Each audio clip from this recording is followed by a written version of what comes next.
Frogs win, frogs win. We've got a lot to talk about tonight. TCU somehow manages to cover 35-21 against the Colorado Buffaloes, getting a little bit of redemption, revenge, dare I say, from 2023, that god-awful loss that began the primetime era in Boulder, Colorado. We got a lot to talk about, a lot to break down. Hopefully some of y'all will be willing to call in and chat through it with me here at 11:30 on a beautiful Saturday night in Fort Worth, Texas.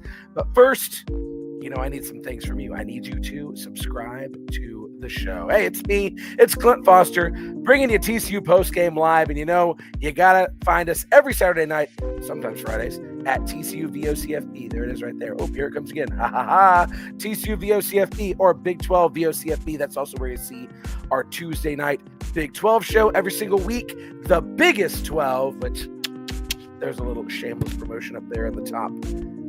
My left, your left. Yeah, left-hand corner. Okay. Please subscribe. We're trying to get to 1,000 subscribers on the Big 12 channel. We are oh so close to doing it. I need your help to do it, so help me make that happen. Also, while you're following things and clicking on things and all that stuff, follow me on Twitter at Clint_Foster55, where you were seeing some of my stream of consciousness thoughts tonight until my phone died, and also my personal YouTube channel at Clint Foster Creations. Life is busy these days, folks. I'm gonna level with you. I'm gonna be really honest with you. I have not had the time that I've needed to get more short, funny videos up for y'all. I'm doing the best I can. I've got some scripts sitting on this phone right here.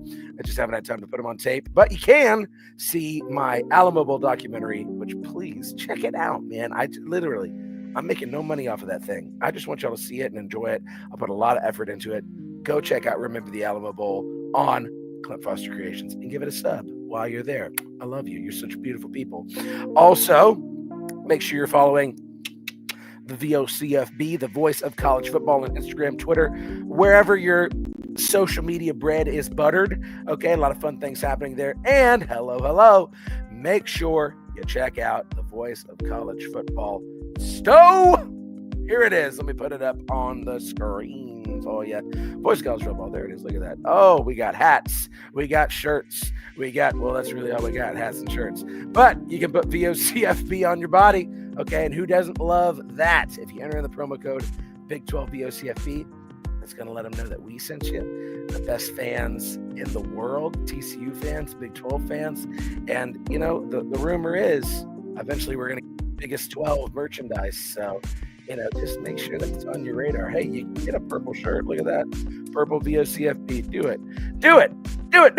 Okay, do it. And, I'll have some more of that sort of stuff to tell you about later in the show. But first, we got to talk about this game. Okay, TCU managing to, again, beat Colorado. First time since 2022.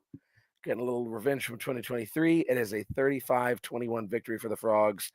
And if we're being entirely honest, it was much less comfortable than the score would imply. Okay. Hey, we always say good teams win, great teams cover.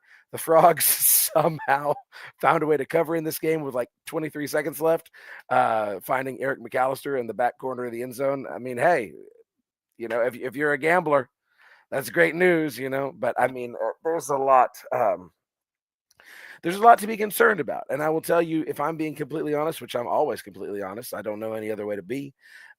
This game did literally nothing to assuage my concerns about TCU and the offense, and more specifically, the offensive line. There was a lot of issues, and we'll break it all down. We're going to talk about it, okay? And in fact, Comfy, you're right. They had us in the first half, not going to lie. They definitely did have us in the first half. I'm going to, like I always do, I'm going to make sure that y'all know about it this time. I'm throwing up a link in the chat right now. There it is. Okay, if you'd like to call into the show, if you want to break down what you saw tonight in Amon Carter Stadium, then do it. Come on, let's do it. Let's talk about it together. It's much more fun than just me shouting into the void. By the way, you'll notice perhaps slightly different confines than usual. My wife happens to be asleep on the couch. So, just like the Frogs tonight, we make do. We adapt. we do what we got to do, right? Okay, so some stats to consider before we get into specifics. Josh Hoover, statistically speaking, very solid game. 23 of 33 for 4 touchdowns, 4 total touchdowns, mind you. One of those was a quarterback sneak, and then he had 3, excuse me, no, okay, so actually it's 5 total touchdowns, 4 passing touchdowns, 1 rushing touchdown. So great day statistically for Josh Hoover. If he's on your fantasy team, chef's kiss. We love that. He was off target on a few throws, and there was a lot of times where we could talk about this offensive line. He really didn't have as much time as we would have liked for him to throw, but altogether, those aren't numbers to sneeze at. And the biggest thing we have to talk about with this game is the return of Kevorian Barnes and Eric McAllister. They were not back for the first couple of drives, and it was very apparent. Their loss was very felt. But by the end of the game, both of them end up leading in rushing and receiving. So if you weren't already convinced these guys are integral to this offense working, I mean, you ought to be now. 16 carries for Kevorian Barnes, 48 yards, and 4 receptions for Eric McAllister. 2 of them were touchdowns. 4 receptions, 65 yards, and 2 touchdowns. If you didn't think those 2 guys were important for making this offense move, then you might not have eyeballs, is all I got to say. Rushing numbers as a whole, because I know that's something that we made a really big bugaboo about against Arizona State, our inability to rush the ball. Really gave a lot of different guys touches. 35 carries altogether, spread out among Barnes, Battle, Everhart, Palmer, and Denman. 94 total rushing yards. So, better than Arizona State, but the eyeball test, I mean, we were not moving the line of scrimmage effectively on offense or defense. It was frustrating. I don't know about y'all.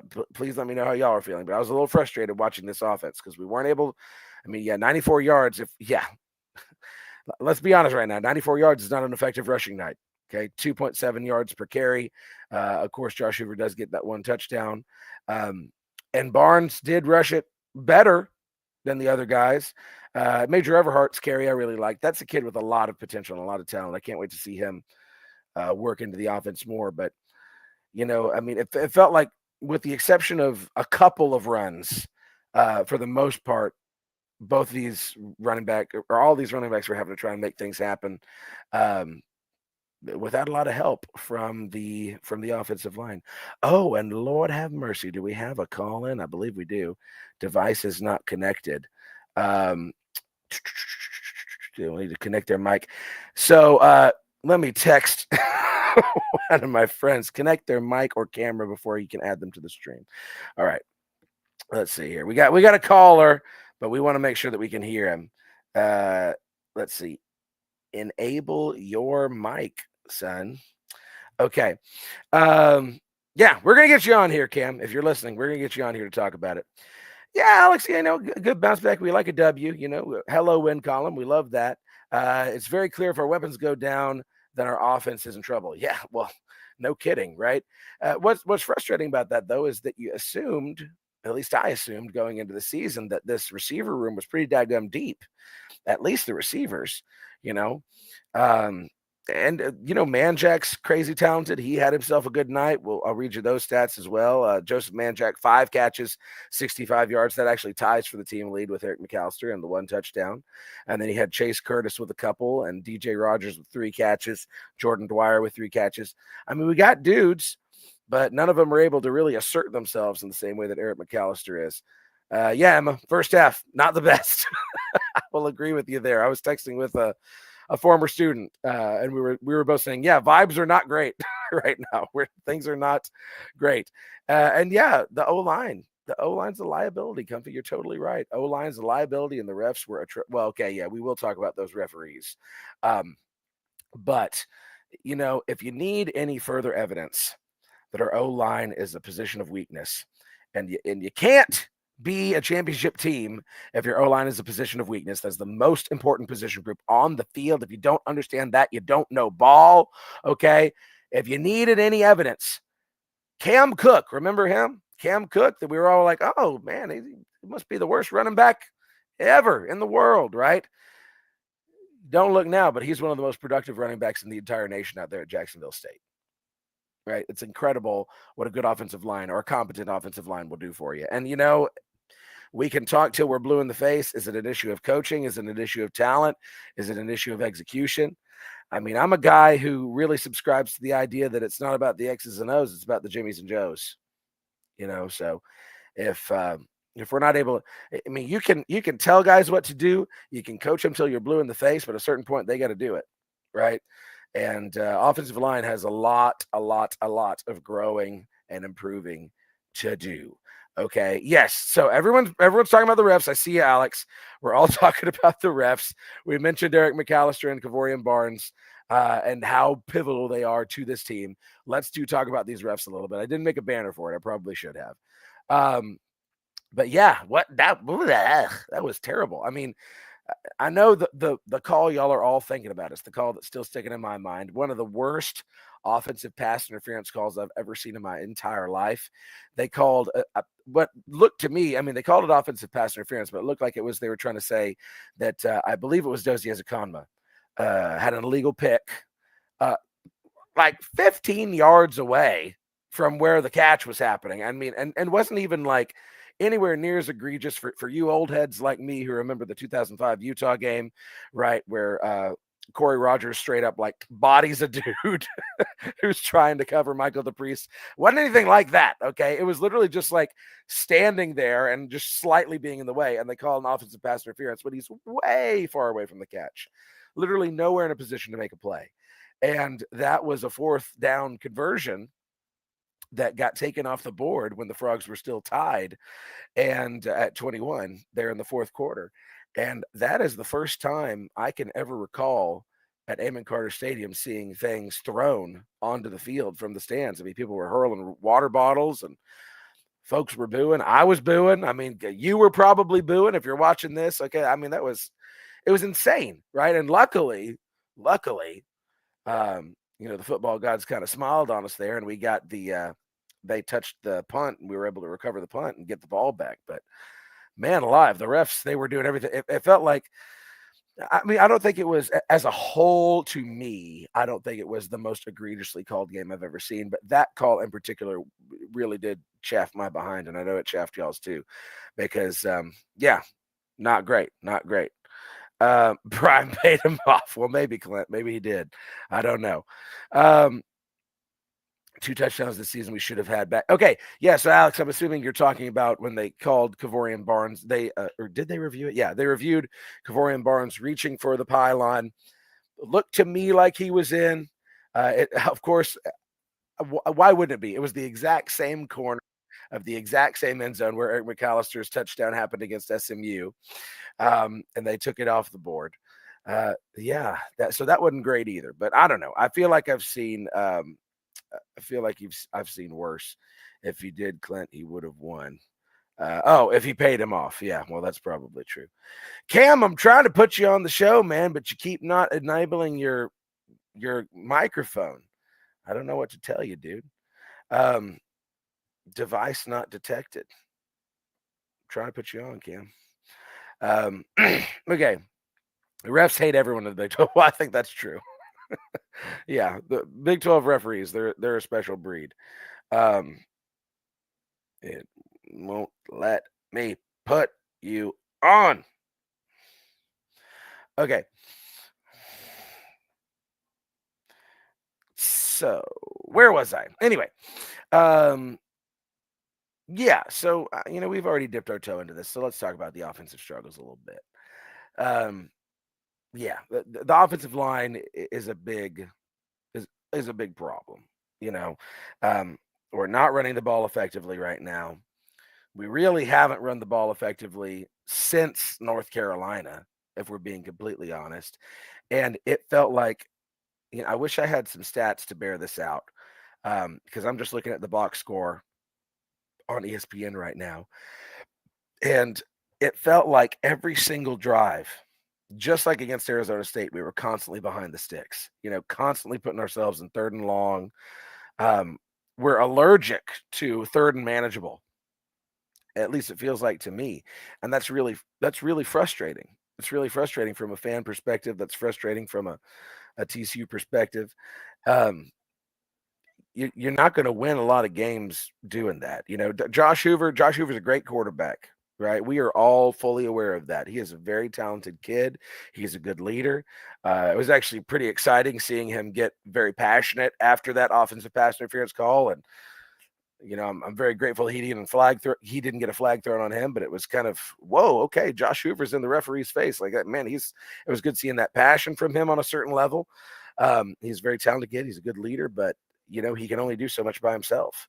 And that felt like that Arizona State game that he was pressing a little bit. He's trying to win the ball game on one pass instead of letting the game come to him and finding guys underneath. He does have a tendency too. There were several plays in this game where he was staring down his receiver the whole time. He wasn't going through his read progression.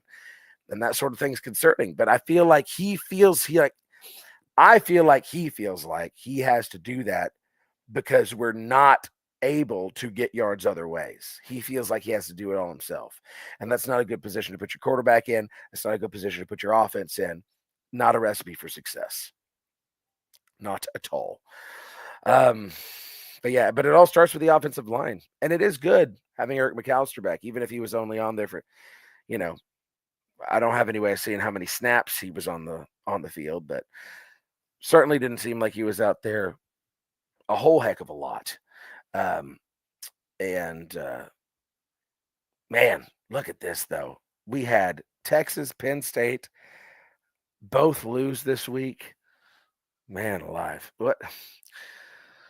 We just got to keep winning, y'all. Everything's in front of us. And if I can move on to my reasons for optimism, that's a big reason for optimism. If we can keep winning, if this was, how do I put this? The Frogs that were on the field tonight did not look like a Big 12 championship caliber team. Full stop. Okay. It pains me to say that, but I feel like we can all agree on that. They got a backdoor cover. That's great. But there was a lot of struggles in that game. Okay. And especially if the defense doesn't come away with several timely turnovers, that thing could have gotten ugly really, really quickly.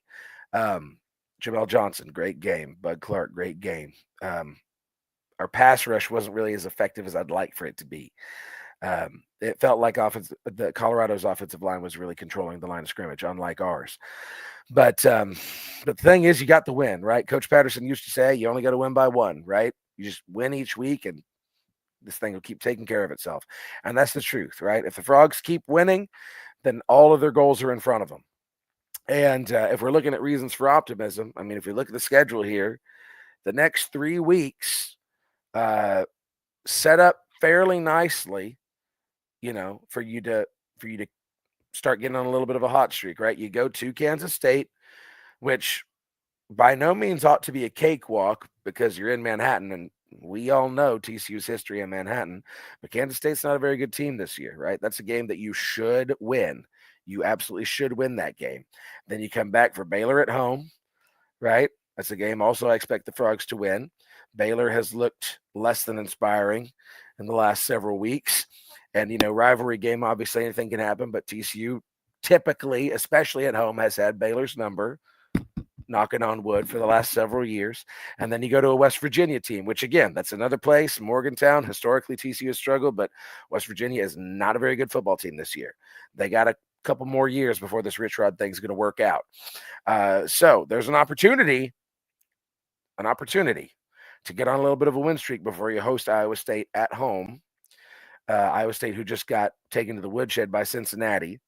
And then you go to what should be a very tough road game against BYU, right? But if you build up some steam, right, and you keep improving week to week, then you feel good about, hey, if I'm playing my best football, if everybody's healthy, then you want to be taking on a BYU late in the season. You want to be taking on a Cincinnati late in the season, right?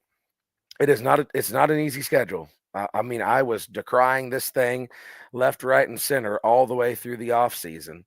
Y'all all know, most of y'all were here. It's not an easy schedule. It's by no means Tech's schedule. But there's opportunity. There's opportunity here. Okay, I'm trying to get one of my buddies to call in here, see if we can have a little conversation about all of this. Okay, Alex, what you got for me? Um, I agree. We're playing with fire and all these third and long plays. Yeah, man. Yeah. I think Hoover thinks he can do it, but it's not a good long-term strategy. Yeah. Well, and the thing is, this is what we see is a lot of times he can do it, right? A lot of times he can find a guy open, but that's not these are low percentage throws, right? You're not putting yourself in a position to succeed if you're in third and long literally every single time you turn around. It's just not good. Also, didn't like some of the hits Hoover took tonight. Well, yeah, that's what we're talking about, right? The offensive line, the protection has not been there. Ryan Hughes went down very early in that game. Not to say that he was, I mean, he didn't have the best week in America last Friday. I'll go ahead and say that. He'd probably be the first to tell you that.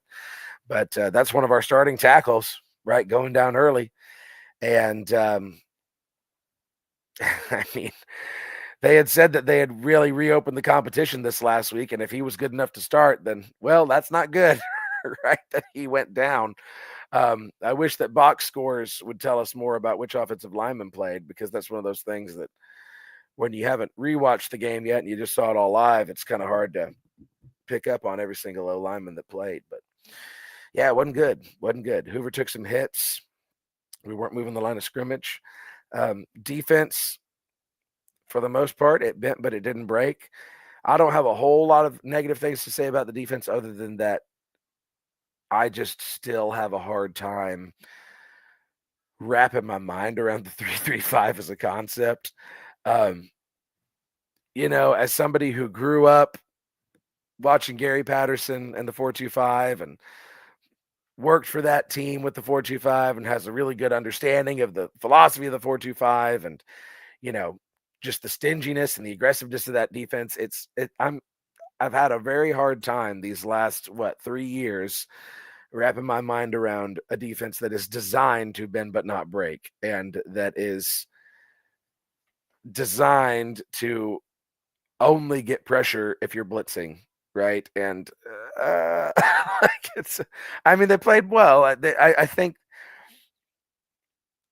they played as well as they did against Arizona State, if I'm being honest. Got a couple more turnovers, so that's good.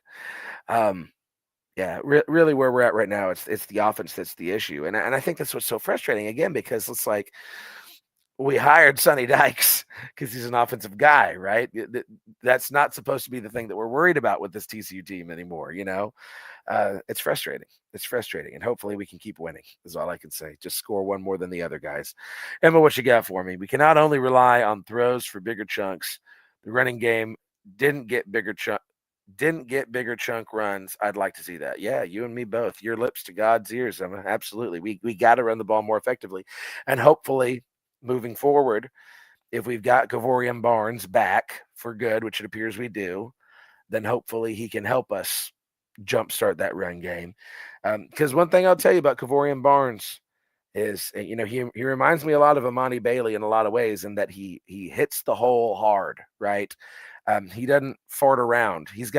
I think he's got better vision than Amani Bailey. Amani Bailey just kind of runs where he's supposed to go, like whether it's open or not, and just like 1,000 miles an hour. But Kavorian Barnes, he's got some violence about him with the way he runs. And that's helpful. That's very helpful when you've got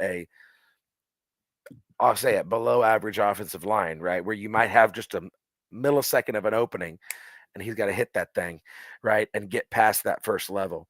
What do you got, Comfy? K-State game next week is very interesting now, and I'm worried. Well, yeah, I mean, K-State's just not very good. I mean, I always worry to some extent about going to Manhattan, and I think Chris Kleiman's a good coach, but they don't have the weapons. They don't have the weapons, right? I think that if you compare Kansas State and TCU on paper, TCU is a significantly more talented team this year, significantly. Now, I think we were also significantly more talented than Colorado.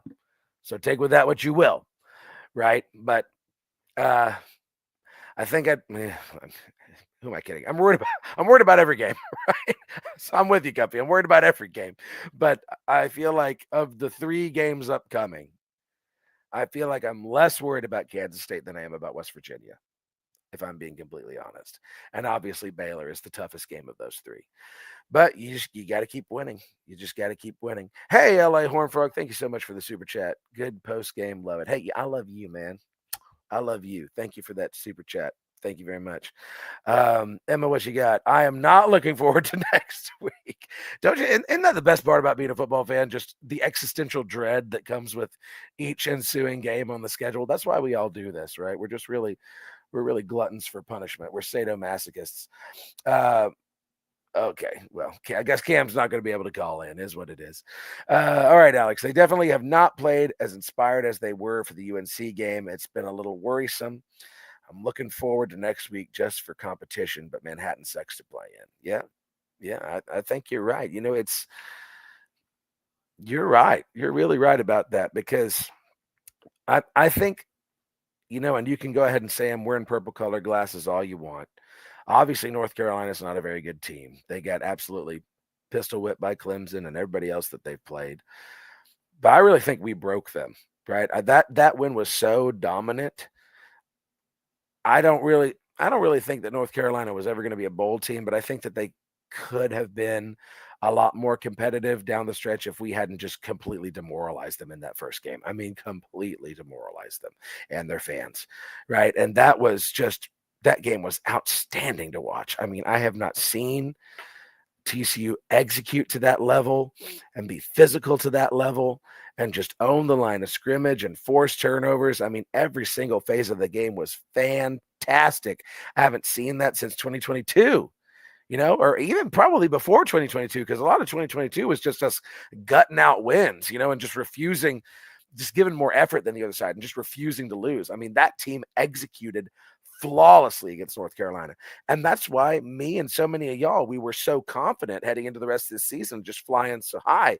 And yeah, it feels like in a lot of ways we've regressed a little bit, and that's worrisome to look at. But if you can get wins in Manhattan and Morgantown, even if they are ugly wins, then I think that as a fan, you maybe start to get some of that confidence back. And like, okay, maybe we can make something happen here. It's not out of the realm of possibility. Not at all out of the realm of possibility. Most points Belichick has ever given up in his career was in that game. UNC might be the worst power team in the country. Not going to lie, that game was still gorgeous though. Yeah. That was a lot of freaking fun to watch. Great way to start out the season. Here,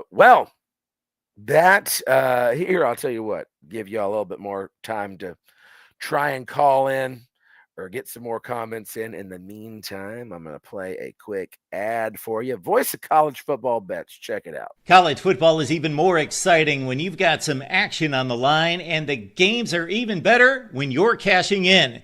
And the Voice of College Football is the place to be to get the greatest value. Start with my picks. 75% against the money line, 58% against the spread, and I've got a 40-plus year track record. 11-0 in the college football playoff for me last year against the money line, 8-3 against the spread. And I'm just the warm-up act. Steve Merrill of Wager Talk is our ace in the hole, show stopper. 7 years with the Voice of College Football, over 30 years in the industry. Steve gives us analysis on all the big games, but you can't miss Steve's weekly under-the-radar pick. 28-12 against the spread the last 3 years. You also get picks from some of our top analysts here at the Voice of College Football, including Corey Bratta, Matt Zemek, and Steve Dace. Check out those numbers. Become a YouTube or Patreon member for just $99 per month. Go to the main channel on YouTube, click join, and then select the betting tier. Do the same thing on Patreon. Make 2025 a winner now. Okay, so again, we don't want to be total Debbie Downers here. This is a TCU show. The Frogs did get a win, 35-21. Got a nice little cover added to the resume there. It was a 13.5-point spread. Frogs scored exactly 14 there right in the end. And, it's win is the name of the game, right? You just got to keep winning. And that's what the Frogs found a way to do tonight. So at the end of the day, we can complain till we're blue in the face, but this is what we want, right? Even if it's miserable, even if we have no fun while it's happening. At least they won. That's the important thing. So before we head out, I do want to remind y'all about our new sponsor, Novig. Y'all give the Novig app a try. It's a really fun time. It's if you're into sports betting, parlays, that whole realm and world of sports, check out Novig, download it, use our promo code VOCFB Big 12. That's going to tell them that we sent you. That's going to be a massive help to us. And also it's going to allow you to take advantage of a promo. You get, I think it's something like 50 coins for every dollar or something like that. It's a really good deal if you're getting into it. Obviously you must be 21 years or older to participate. And, of course, if you have a gambling problem, don't play around. Call 1-800-GAMBLER. Oh, and we got a caller here. My good friend, Kristen Barnes. Kristen, what are your thoughts on this Frogs win tonight, girlie? Hey, Clint. How are you? Can you hear me? Yes, I can hear you. I'm doing good. We're talking about a backdoor cover, and I'm not feeling totally great about the win, but I want to know how you're feeling. I'm glad we won. I'm glad we covered. Good teams cover. Yeah. First half we kind of struggled. O-line doesn't look so great. Defense kind of stepped up in the second half. Glad we pulled it out. What do you think for the rest of the season? What do you think? What are your thoughts on K-State next week? Yeah, well, we were just talking about this. I mean, there's a lot and I'll actually get the schedule up on the screen for all of y'all who are watching. There's a lot of reason for optimism, especially these 3 weeks coming up. You go to Kansas State. Obviously, we have not had a lot of historic success in Manhattan. Kristen, me and you were at a game in Manhattan that did not go well at all several years back in 2021. But this is not a very good Kansas State team. This is a team that you should beat. You're better than on paper. Then you come home. You got the rivalry game against Baylor at home. That's a team that we've had their number for the most part for the better half of the last decade. And Baylor has had their struggles. And then you go to Morgantown, another place we've historically struggled, but another team that's not very good, West Virginia. So you've got an opportunity here, even if they're ugly wins, to keep this thing rolling. And win is the name of the game. I think that everything is still in front of us. If we can get on a little win streak here for the next few weeks, then you got a very tough end of the season, a very tough November. But hopefully by then you're playing your best football and you still have everybody healthy. I think Kavorian Barnes and Eric McAllister are going to be very key to any success that we have. Yeah. Barnes is my cousin, by the way. Yeah, for sure. Obviously. We're related. Yeah. Can't you tell? We look a lot alike. Well, yeah, the people in Radio Land know exactly what you look like. We both have the same last name, Barnes. Yeah. We look exactly alike. We're twins, identical twins. Yeah. Well, I'm happy for your family. Any other thoughts on the win tonight, Kristen? No, I'm just glad we pulled it out. Glad we covered. So thank you again. Well, thanks for calling in, girl. Good to hear from you. Yeah, she said it. Great teams cover, y'all. Great teams find a way to cover, and the Frogs found a way to do it. Alex, what else do you have for me? We still have a path to win. Nervous about BYU, however, I think we can take care of it. Well, yeah, that's another team that, like, theoretically, on paper, that's a game you should win, but it's tough to win in Provo, Yeah, and Emma, you are correct. BYU's defense is very good. They were always going to be very good going into this season. Yes. Just got to find a way to win. Yes, Alex, you're right. If someone goes down, Sonny talked a lot about next man up, and without McAllister, we didn't show it for ASU. Yeah, you're right. We've got depth in that receiver room. But if we're ever not going to have McAllister, we have to have guys step up. All right. Well, that's our show for this evening, y'all. Thank you so much for making us a part of your Saturday night here. Let me get my little outro song going. Let's feed those ducks. Okay. Frogs win 35-21. We love it. You love to see it. And let me just remind you to subscribe to the show at Big 12 VOCFB and at TCU VOCFB. Really pay attention to that first one if you would. We are so very close to 1,000 subscribers. That's going to be such a help to us. You have no idea how helpful that's going to be to us if you can subscribe to that show. Please do that for us. Give us a like, share us, help us grow this thing. And give me a follow on Twitter at Clint_Foster55. Follow VOCFB on Twitter, the ClintFostFB, and check out my personal YouTube channel at Clint Foster Creations. There it is right there on the screen. Until next time, hopefully we're celebrating another Frogs victory. Tune in to the Biggest 12 on Tuesday night in the meantime. But until then, I love you, and go Frogs.